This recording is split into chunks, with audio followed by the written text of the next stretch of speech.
All right, let me show you how to make homemade veggie broth. So you start out with a bag of frozen veggie scraps. It's a new one I'm starting, but in my old one I had collard greens, onion peels, garlic peels, and you have it frozen and you just put it in a pot to boil.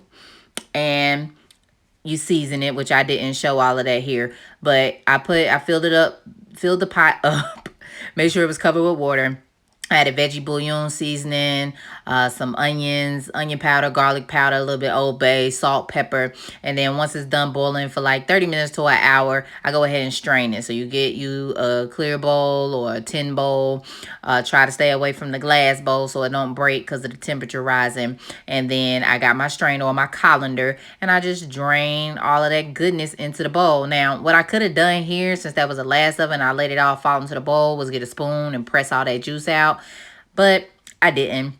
I was looking for another mini bowl to before I poured it in this glass jar. And I know I just told y'all not to pour broth into a glass, but I didn't do my Google research until afterwards. So prayerfully, this glass won't pop when I close down the top. This is me looking for this other little bowl to pour that into so I can have a better pour. But I just went ahead and did it because I couldn't find a bowl. So as you can see, I am going to spill a little bit.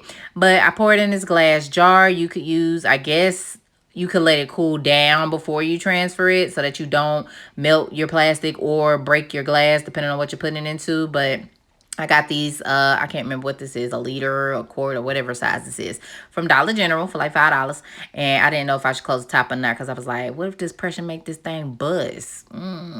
So I unpopped the top and then I just set it to the side. And yeah, so this is the scraps. And I throw that into my compost pile, cover it with leaves. It'll turn back into dirt by spring.